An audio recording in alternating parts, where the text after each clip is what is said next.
తెలంగాణ సమాజానికి print and electronic media ద్వారా విజ్ఞప్తి చేస్తూ మా మాలల ఆవేదనను తెలియపరచడానికి ఈరోజు ఈ ప్రెస్ మీట్ పెట్టడం జరిగింది. మొన్న రాష్ట్ర ప్రభుత్వం జనాభా లెక్కలు ప్రకటించారు.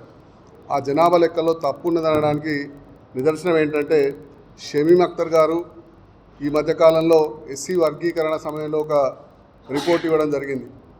ఆ రిపోర్ట్లో మాదిగ జనాభా 32 లక్షలు, మాలల జనాభా 17 లక్షలు అని చెప్పి ఇది 2011 జనాభా లెక్కల సేకరణ ద్వారా చెప్తున్నామని చెప్పడం జరిగింది.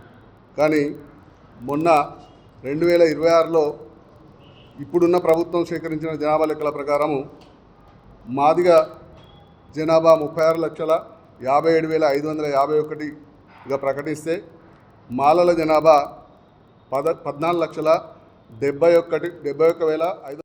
మాదిగలదైతే 32 నుంచి 36కు పెరిగింది. జనరల్గా పెరగాలి, జనాభా రోజు రోజుకు పెరుగుతుంది. కానీ ఇక్కడ మాలల జనాభా తగ్గించి చూపెట్టారు. ఇంకొక విషయం ఏంటంటే మాదిగ ఉపకులాలు అక్కడ ఎక్కడ ఏ జాబితాలో లేవు. అంటే వాళ్ళని ఒక్కచోట చూపెట్టి ఎక్కువ సంఖ్యను చూపెట్టారు. మాలల్ని మళ్ళీ మాలదాసరి, మాలయ్యవారు, మిగతా ఉపకులాలన్నీ వేరువేరుగా చూపెడుతూ వాళ్ళు ఓన్లీ మాలలు 14 లక్షలున్నారని అవన్నీ కలిపితే 20,48,194 ఉన్నది. వాళ్ళు ఇచ్చిన లెక్కే. అది తప్పు కావచ్చు. ఎందుకు తప్పు అంటున్నామంటే మరి 17 లక్షలన్నది 14 లక్షలకు కుదించారు కాబట్టి అది తప్పా కరెక్టా అనేది అనుమానంగా ఉన్నది మాకు. ఇది కాకుండా ఆగస్టు 1 నాడు సుప్రీంకోర్టు ఒక సూచన చేసింది, ఎస్సీ వర్గీకరణ చేసుకోవచ్చని. అది సూచన మాత్రమే, కోర్టు తీర్పు కాదు అది. ఆ సూచనను అక్కడ వెలువడిందో లేదో అప్పుడు మన దగ్గర అసెంబ్లీ నడుస్తున్నది, నిండు సభలో సీఎం రేవంత్ రెడ్డి గారు ఆ సూచనను నేను తూచా తప్పకుండా పాటిస్తా అని చెప్పి ప్రకటించారు. అది వెలువడలేదు.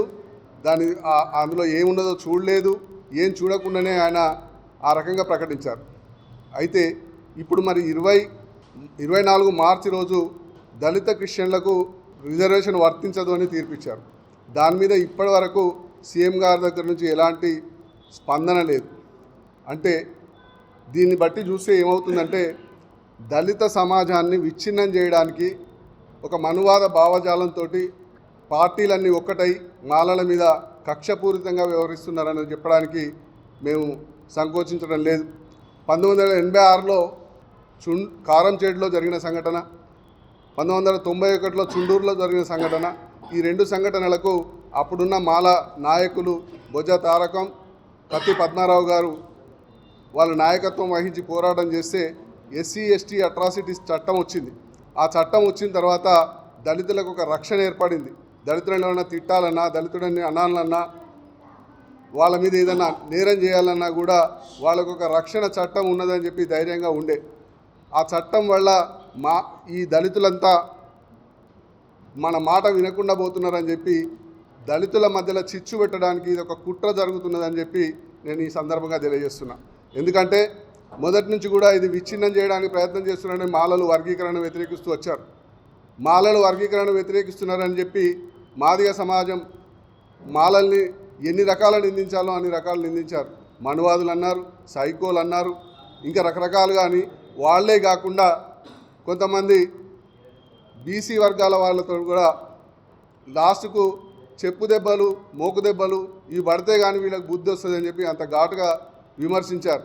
కానీ ఈరోజు వాళ్ళు ఈ కోర్టు ఇచ్చిన తీర్పు సూచనకే అంత రెచ్చిపోయిన వాళ్ళు ఏకంగా తీర్పు ఇచ్చిన దానికి ఏ స్పందన లేదు. ఏ స్పందన చూపెడతారు అనేది కూడా లేకుండా మరి వాళ్ళు ఇప్పుడు ఎందుకు సైలెంట్గా ఉన్నారనేది దాని అర్థం ఏంటంటే వీళ్ళ మధ్యలో చిచ్చు పెట్టి వాళ్ళు కొట్లాడుకుంటే చూసి అదేది మంట పెట్టి చలిగాసుకునే విధంగా ఉన్నది.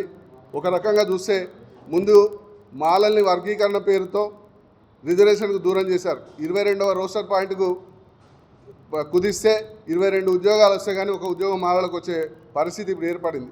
సరే, అది అట్లా ఉంచండి, మాలలు చదువుకుంటారు, ఉద్యోగాలు తెచ్చుకుంటారు, ఏదో అవుతుంది. కానీ మాదిగ వర్గంలో కూడా అది ఒక ఐక్యంగా ఉంటున్నదేమో అని కారణంతో ప్రొఫెసర్ కాసిం గారితో ఉస్మానియా యూనివర్సిటీలో ఒక మీటింగ్ ఏర్పాటు చేసి అందులో మందకృష్ణ గారి మాట కూడా తీయకుండా వాళ్ళు మందకృష్ణ నెగ్లెక్ట్ చేసి మాట్లాడుతున్నారని ఒక విమర్శ.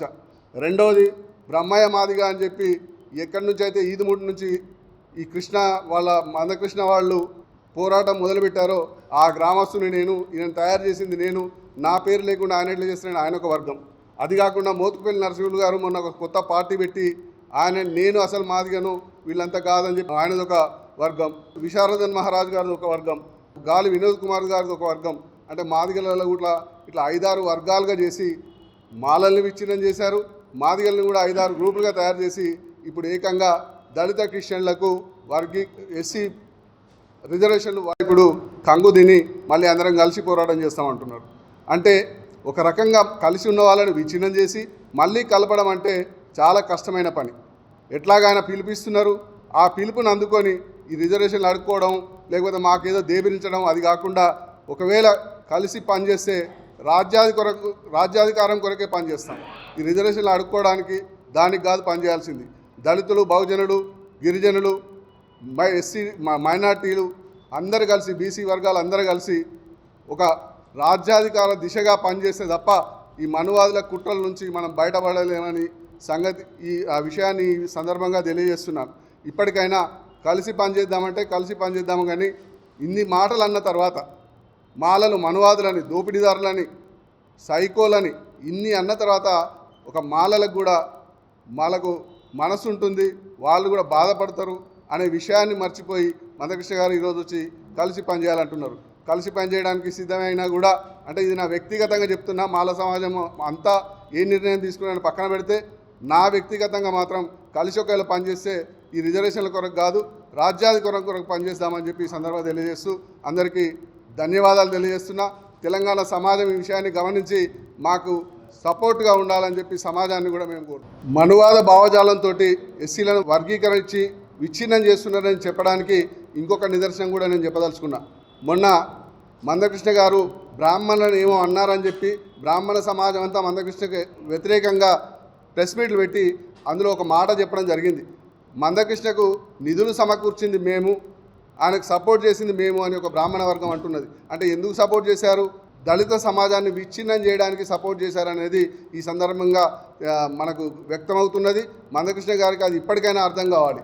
బ్రాహ్మణులు ఎందుకు నిధులు ఇచ్చారు? నిధులు ఇచ్చి మీ మళ్ళీ విచ్ఛిన్నం చేసి మీ మీద పెత్తనం చేయాలని ఈ పని చేస్తున్నారని ఇప్పటికైనా అర్థం చేసుకుంటే మంచిదని ఈ సందర్భంగా తెలియజేస్తున్నాను.